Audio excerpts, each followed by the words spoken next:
Good morning, and thank you for joining us today.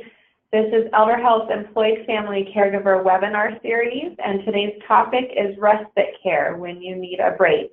My name is Carrie McClellan, and I am the Outreach Manager here at Elder Health. Just a little bit about Elder Health and who we are. We provide personalized services and information to help seniors remain independent and live with dignity in their own homes. We also have a program specifically to support employed family caregivers, and through this program is where we offer our webinars on a monthly basis. We also go into local corporations or businesses and do on-site presentations or lunch and learns to help family caregivers who are working understand their role and make sure that they are familiar with different resources that are available to support them. We participate in different health fairs and wellness fairs in relation to corporations or businesses, and we also have online courses that have great assessment tools and helpful information and educational opportunities. So I'll be talking about those a little bit more as we go along. So about our webinar today, caregiver stress is something that we're going to talk about first. We'll also talk about what is respite care and why it is so important for family caregivers to take a break, the different types of respite care, and the options that are local here in San Diego. And while we might just talk about the local options, there will maybe be some overlap in the other areas that you live in. So we'll start with caregiver stress. So what is caregiver stress? For many, being a caregiver is something that you want to do to help your loved one. It might be a core value of yours, but there might be emotional or physical responsibilities of your caregiving role that is starting to become overwhelming or maybe causing some stress. That is natural. There are many normal emotions that you might be feeling. It can be difficult when there is a shift in your role. Some of those emotions could be feeling exhausted, you might be feeling sad or lonely or even angry, and we'll talk more about the effects of those. Just to keep in mind, there could be an increased risk of caregiver stress for females. That's what studies show. There is also an increased risk if the person that you are caring for is living with you. So if you have mom or dad living with you in your home, you may be more at an increase of a risk for experiencing caregiver stress. There may be more added overwhelming stress if you are the only one that is part of your loved one's care team. So maybe you don't have support from other family members or other friends or people in your area. So you might feel like you are the only one, and that can be stressful in itself. Depending on how many hours you spend caregiving, studies show that the more hours that you're spending as a caregiver, you may be more at risk of feeling that caregiver stress also. And that doesn't mean that if you're working full-time and you're going and visiting and helping with your loved one in the evenings or on the weekends that you're less at risk. That definitely is more difficult because you're balancing multiple roles and responsibilities. So what are the effects of having and experiencing that caregiver stress? You may have less time for your other commitments. So those commitments could be social. Maybe it's a group that you're used to getting involved with on a regular basis and you don't have time to do that, or you don't feel that you're able to anymore. It could be your work or employment commitments, or it could be other family members and getting together with them. Maybe there's not as much time for those type of activities that you used to have. There could be some depression or anxiety starting to take place. You could also have a weakened immune system. Our mind and bodies are very much connected, so if you are feeling like you are getting sick more often, when it's flu season, you tend to get run down a lot quicker. That could be because your body is feeling that, that additional stress, and that's the way that it's coping with that. You may have a change in your weight, whether it's a weight gain or a loss of appetite causing you to lose weight. And then memory problems.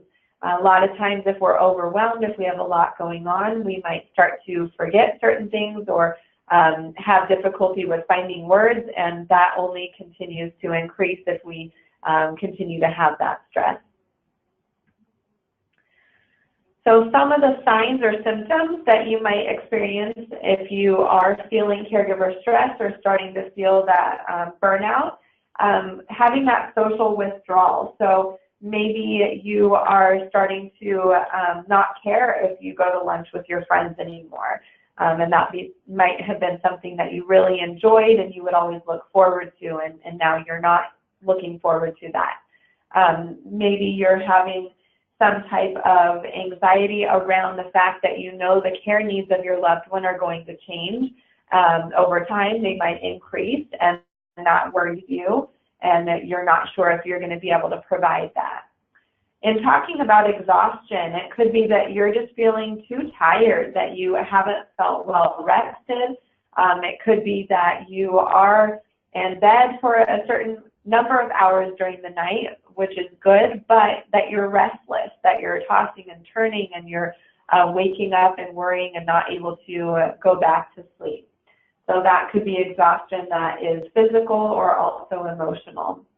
If you're starting to feel irritable, maybe you just want to be in your own space, you are having more of a short temper or less patience when you're at work or when you're going to the store or with your family members. So if you're starting to feel that more common or oftenly, that could be a sign or a symptom of caregiver stress. The loss of interest is very important, again, in talking about that social withdrawal too. If you're not caring what your friends or your family members are up to or what your neighborhood is doing, maybe there's usually a neighborhood meeting or a gathering and you're just really not interested in participating. That is a change for you. Having that shift in your weight or appetite, again, maybe you're having an increase of cravings or you're not as interested in your favorite foods. Those could be signs that you're starting to have more of that burnout. So it is very important to maintain your health as a caregiver. That's something that we're wanting to make sure that you're taking into consideration and taking into account when you're caring for your loved one. If you're experiencing any signs or the symptoms that we talked about related to caregiver stress, you really might be beneficial to talk to your doctor and let them know what's going on, and maybe they can have some recommendations for you. It's important to set realistic expectations for yourself. So make sure that you're not expecting that you're going to stay awake 18 hours a day every day, and that's going to be something you can maintain. Making sure that you're taking time out for yourself and resting and having those boundaries is really important. Joining a support group could really be helpful, whether that's in person and you're able to meet with the group. That can be beneficial because you're able to then have more personal conversations and share your feelings and what your situation is like, and you might be surprised that there are other people feeling the same way, and you can support each other through that process. If you're not able to join a support group in person, there are a lot of options that are online. And again, just try and be honest with yourself and with others about how you're feeling so that you can get the full benefit of that support group. If you do not have friends or family who might be able to be part of your support network and your care team, then look into hiring some additional help so that you have that support. And again, setting aside time for yourself, even if it's just a half an hour or an hour in a day. Maybe it's that you're taking time to go for a walk and you are having lunch with a friend. Making sure that you are setting aside that time is going to be really important, and start out small. Maybe it's not realistic for you to do that every week, but you know, maybe it's something that you can do every other week or a couple of times. Educating yourself can be really beneficial. So we have different opportunities. Obviously, you're participating in a webinar. Hopefully this information will be helpful to you. But also using the internet, you know, making sure that you're reaching out to different resources and finding different ways to support you in your role. It's important for you not only to be educated about your role as a caregiver, but also about what's going on with your loved one. Maybe they are experiencing a certain diagnosis that you're unfamiliar with, and having that information could help you understand what the next steps might be or where their care is going to need the change. So some of those self-care tips for helping to manage your stress so that we don't lead to burnout is really important. Exercise, and that doesn't mean that you have to go to the gym 5 days a week, but it just means getting out and moving, burning some of that energy by going for a walk, or maybe you do enjoy hiking or going for a run. So all of those different things are helpful. Eating well is very important. We understand also that if we're eating sugary foods, which might be more accessible or easier, or drinking lots of caffeine because you're tired, those are going to have a tendency to make you drop at a certain point in the day. So that, while it might help for a little while, is really not going to help you in the long term for the rest of the day when you're needing to then continue to handle all the different responsibilities that you may be having. Getting enough sleep, again, is very important. So allowing yourself to have that extra time. Maybe it's that you're needing to read a book before you're going to sleep, or listening to quiet music will help you sleep better. Whatever works for you, there's different ways that that can help make sure that you're getting enough sleep and staying asleep. Visiting your doctor regularly. So again, if you are having any of these signs or symptoms that we talked about, making sure that you're communicating that with your doctor. Regularly means, usually it's annual visits with your doctor, just checking in, making sure that everything is going okay. Stress is something that can cause your body to change more quickly, and so we want to make sure that they're in communication and part of your care team as well. Practicing meditation or deep breathing can really help. Maybe it's just that you are taking deep breaths, or maybe you're participating in a group activity that is around meditation or yoga or Tai Chi, something that is having those regular breaths as well as that quiet time and that time to reflect. Talking with friends or family members, making sure that you are including them. If they don't know what you're dealing with or they're not familiar with your role, then they're not going to be able to help and support you. So having those conversations could be beneficial. And taking time for yourself. So whether it's taking a class that you're interested in a topic, or taking a nap, going for a walk, or running errands.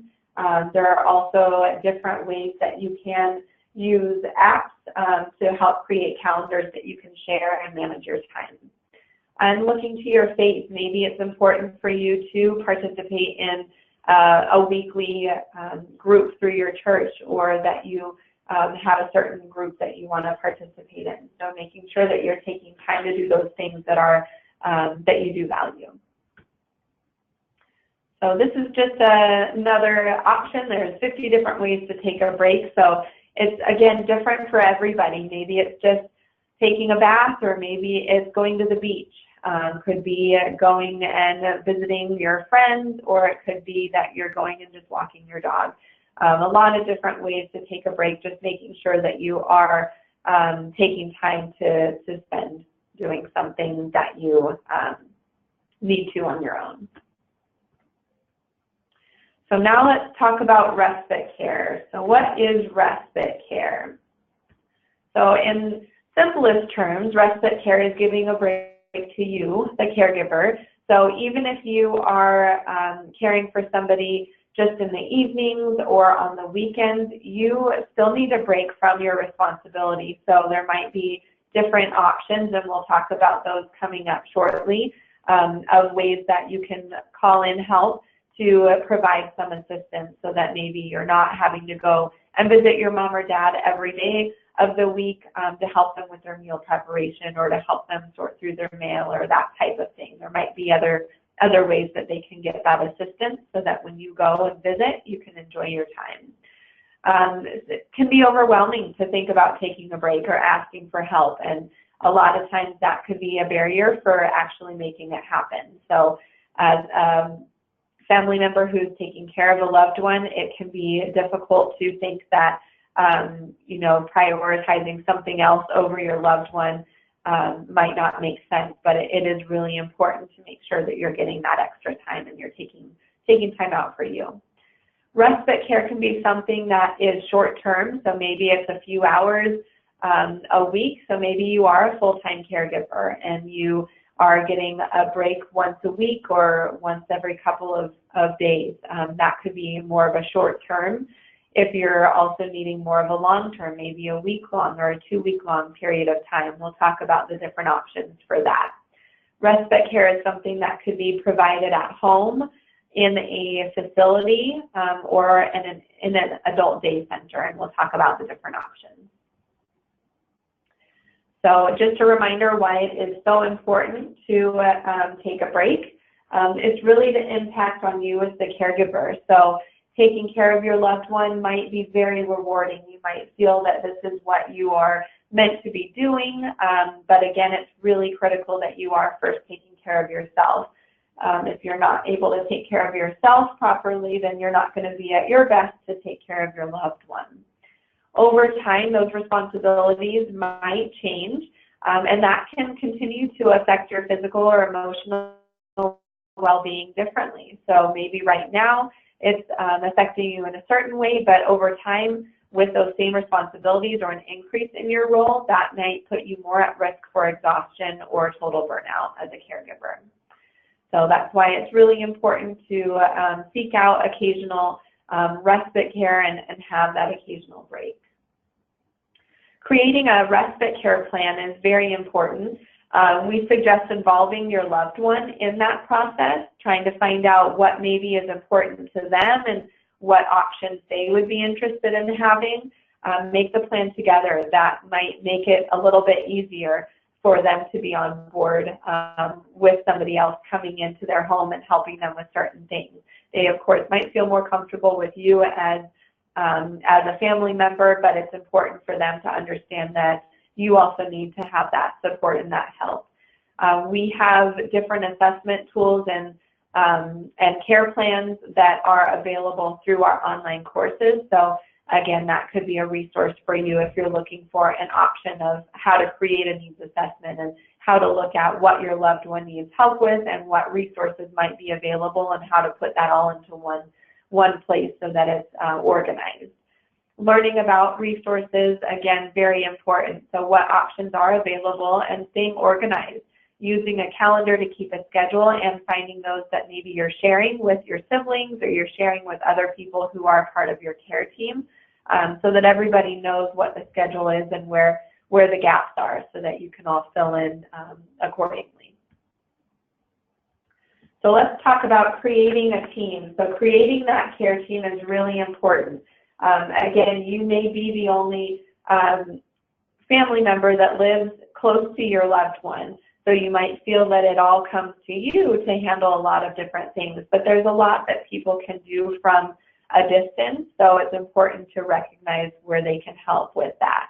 I like this visual of the birds in the V because the birds that's leading the head of the V on their travels, when they get tired and they need a break, they move to another section and another bird steps up and takes that lead role. And I think that's important to recognize for when you're creating a care team. Who are those individuals that can help step up when you're needing to take a step back and maybe be in that secondary role? Who can step into that lead role in your place? Or maybe you're the person who is in that secondary role and you're trying to help from afar, so maybe you can step into that lead role, but understanding that that's a normal approach, and it's important to recognize that. So staying involved with professionals is very helpful as well. So whether it's your loved one's doctors or nurses, maybe they have different agencies that are helping to provide transportation or different medical assistance. So that's important for you to stay involved and make sure that you have a list of all of the different agencies or individuals who are part of that team. And remember that asking for help is not a sign of weakness. That is something that is very important in recognizing where maybe somebody else can step in and help out. recognizing other people's strengths and also your own. So trying to figure out maybe where you might need that support and plugging people into that. So it's important to keep that in mind too. So again, talking about friends or family or even neighbors, there might be people who are already offering to help you in your role. Maybe they already are familiar that you're taking care of your loved one and that you are trying to work and trying to get to their home on a more regular basis. So if somebody offers to help, please accept their help. That's a big thing. They may stop offering if you're continuing to decline their offer and for assistance. So definitely allowing them to be part of that. Maybe it's important that you're keeping a list of small tasks that others can help with. So if your neighbor asks if they can do anything, sure, you know, Mom would love to go for a walk and I can't take her this week. That would be helpful if you could. So even if it's something as simple as that, or if somebody is going to the grocery store and asks if they can pick up anything for you or your loved one, that could be another way that they're helping. Again, if somebody is maybe living out of the area and offering to help, they could do research, they could schedule appointments, they could help manage the finances. There's different things that can be done from a distance, so it's important to allow them to help with that. And not waiting until you're overwhelmed to ask for help. Often we want to be strong, we feel like we can do it on our own, or we might feel like we're the only ones that can do certain things, but it's important to take a step back and figure out how can somebody else step in and help out with some of these responsibilities. So let's talk about the different options for respite care. So again, your care team might be a part of that option. So maybe somebody is able to help out occasionally and they're stopping by to make a visit while you run out and do an errand, or maybe when you're needing to go to your own appointments, somebody else can come and stay with your loved one if they need that type of supervision. So it might be occasionally an opportunity for your care team to step in and help out. Maybe a neighbor, so definitely, you know, look to those that are right there in the area. That might be really convenient for them to come over and help out when they can. There are also different volunteer programs that are available, so they might be able to help with just providing that visit and, you know, maybe sitting with somebody who needs just a friend to be there. There are different options that are specific in San Diego. Elder Help, so our organization helps with grocery shopping, we help with transportation, helping to sort somebody's mail or bills, and doing different things with older adults. So maybe that's something that that we can help support you in your role. If you're having to take time off of work to take your mom or dad to the doctors, maybe that's something that an organization can help with. Alzheimer's San Diego is another really good option. They have an All's Companion program, and they have volunteers who will come on a regular basis, usually it's every week for a 4-hour block of time, who can sit with your loved one who might have Alzheimer's or some other form of dementia. And again, that allows you a chance to get out and go maybe out to dinner with somebody, or go to a movie, or just take a break. It could be going and doing the grocery shopping or running an errand, but also encourage those social visits too. Legacy Corps is another option that's through the County of San Diego, Aging and Independent Services, and this program is specific for helping families with some type of military or veteran connection. So if that fits with your family, they have AmeriCorps volunteers that are looking for different opportunities, and they have to do a certain amount of hours each year. So that could be another way where they can come for a certain number of hours every week to sit with your loved one or to help out on a more regular basis. If your loved one is needing more assistance with their personal care or activities of daily living, that is something that a home care agency would be able to help with. That is something that would be would have a cost to it, and that just depends on the different agency on what that cost might be. They range about $25 an hour, but maybe you're only needing somebody to come in for a few hours each day, or maybe just a few hours each week. Or if you're looking for more full-time care, that could be a way that somebody is coming in and providing that to your loved one in the home setting, and they can do up to 24 hours a day.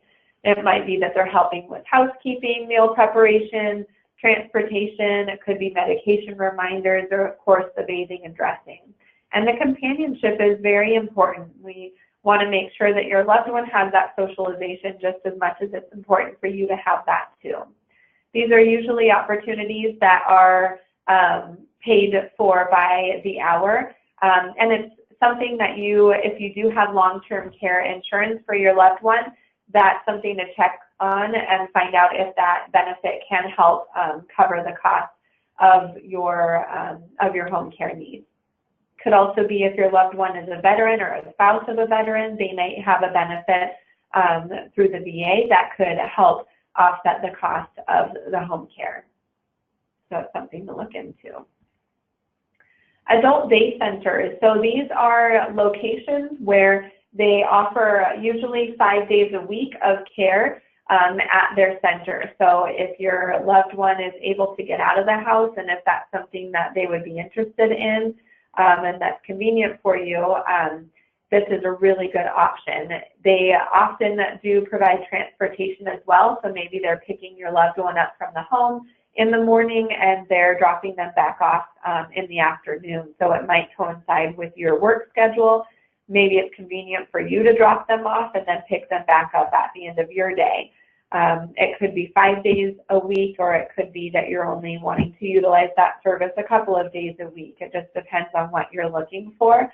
But it offers a lot of good benefits for not only you knowing that your loved one is in a safe place and a good environment, but also for your loved one to have that socialization, good group activities, and they also often offer meals throughout the day and different physical therapy or occupational therapy or medical care. So it's another good option. That might be something that is private pay, or maybe the insurance that your loved one has could help offset the cost and pay for that service. So something to keep in mind. If you're looking for an option when you're going on vacation and you're needing to have your loved one be in a safe place for a week or 2 weeks or longer, there are different residential care facilities for the elderly, or RCFEs, and these definitely are good options for that. So they offer more of that longer term respite, and it could be that your loved one, feels like they're going on vacation too, kind of like a cruise ship, but it's on land. So it might be a good opportunity for them to get out and experience that and have that socialization while you go on vacation, and then you can have peace of mind knowing that they have supervision and that there's somebody there that's making sure they're getting to their meals and they're getting their medication. So could be a really good option too if you're having surgery coming up or some type of medical procedure and you won't be able to help out as much as you normally do. Maybe that could be another good option. So these are just some resources that are more on a national level. The National Respite Locator helps parents or family caregivers and professionals find respite services in their particular area. So we talked about some specific for San Diego, but this is a good option for looking at all areas of the United States. Well Spouse Association offers peer-to-peer support and education around the challenges of caring for a spouse, so that might be something that is important and something that fits into what you're looking for. They offer support groups or mentoring programs, and also have different newsletters that they send out, so that could be one to get connected to. Elder Care Locator is a government program that helps find services for older adults and their families. So that's another one that is pretty important to take a look at and check out your area and see what they have to offer. And then Centers for Medicare or Medicaid. services. In California, we call it Medi-Cal, but Medicare.gov could be a good resource if you're looking to help find doctors or professionals. Maybe you're looking at different nursing homes or home health services that are covered by Medicare or Medi-Cal. So that could be another option for you. And then local resources. Again, this is local for San Diego, but there might be different options in your area that are similar if you're not in San Diego. Elder Health, that's our website. So if you're interested in finding out more about our services, take a look at our website or give us a call too. Southern Caregiver Resource Center is another option if you are living within the San Diego County. They offer one-on-one counseling for family caregivers. They also offer different educational opportunities out in the community or different support groups. They have different information on their website, so you can access all of that through caregivercenter.org. And they do also have a respite care program that can often provide funding for caregiving agency to provide support. Maybe it's more on an emergency basis that you're needing that. So look into them as a resource if that's something that you're going to need. Alzheimer's San Diego, again, we talked about their All's Companion program. They also have a lot of good resources. They have social workers that can meet with families. They do memory screening. So if you're having some concerns about your loved one's memory, they can kind of do that initial screening and see what's going on and give their recommendations after that. They also do have other educational programs, and they have medic alert bracelets that are available, so another safety measure for your loved one. Our local area agency on aging in San Diego is called Aging and Independent Services, and you see their phone number, 1-800-510-2020. If you live outside of San Diego, if you Google Area Agency on Aging, you will be able to find, based on your county, what number is local for you, and they often know about a lot of resources that are in your area that may be able to help with your role. So again, I mentioned this earlier, but our online courses through Elder Health. So we have a lot of good information and tools that we're definitely encouraging family caregivers to utilize. We have currently 4 different courses. The first one is about what is family caregiving and really helps to have you understand your role. The second one is geared around how to create that care plan. And again, we talked about creating a team. So that has a lot of good assessment tools. And it's not only looking at what needs does your loved one have, but also what needs do you have as a family caregiver, and trying to figure out how other people can fit into that role so that you can share those responsibilities. Self-care, so obviously respite care is one of those options. Self-care is something that is very personal. Not everybody has the same solution, but this course is neat because we have actual family caregivers who have given their suggestions and things that have worked for them. So it's just another perspective and another way to look at self-care. And then the fourth one is talking about when your loved one has dementia and maybe you're having difficulty figuring out how to communicate with your loved one, or different strategies for how to provide the appropriate care. That is a really good course to check out. It also has a checklist for your loved one's home that is geared around safety, and specifically when somebody does have that memory impairment in any form of dementia. So I encourage you to take a look at that. You can see the site on the screen here, bit.ly/EH courses, and that's for Elder Health courses. So that's the easiest way to get there. You will have to sign in, but it's a really good tool, and I encourage you to check that out.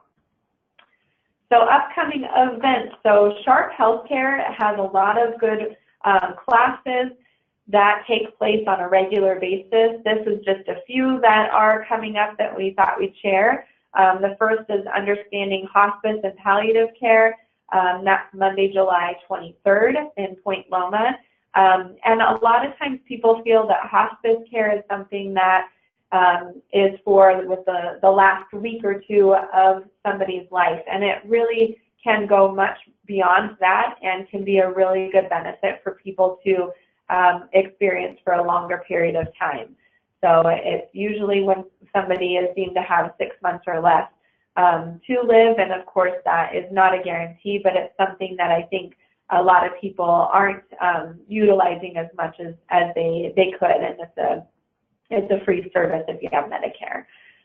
Memory loss 101, so again, talking about memory impairment or having that forgetfulness, that's going to be a really good overview of how that might continue to progress and what signs to look out for. That will be Friday, August 10th in La Mesa. And then resources and tools for family caregivers, so looking at in general different resources and tools that could be beneficial to you as a family caregiver. That will be Thursday, August 16th in La Mesa as well. And then a community event. There's an interactive technology and health fair that will take place at the George Stevens Senior Center. It's in Southeast San Diego on August 9th, and that will be a good event that will have different speakers on different technology devices and different health related topics, as well as a really good resource fair for people who are looking at what's available in their area. So you see the phone number there on how to register, and I definitely encourage you to check that one out. So next month in our webinar series, we will be talking about senior scams and safety. Scams are coming up more and more often and targeting, unfortunately, our older adults. So that's something that we'll be covering in different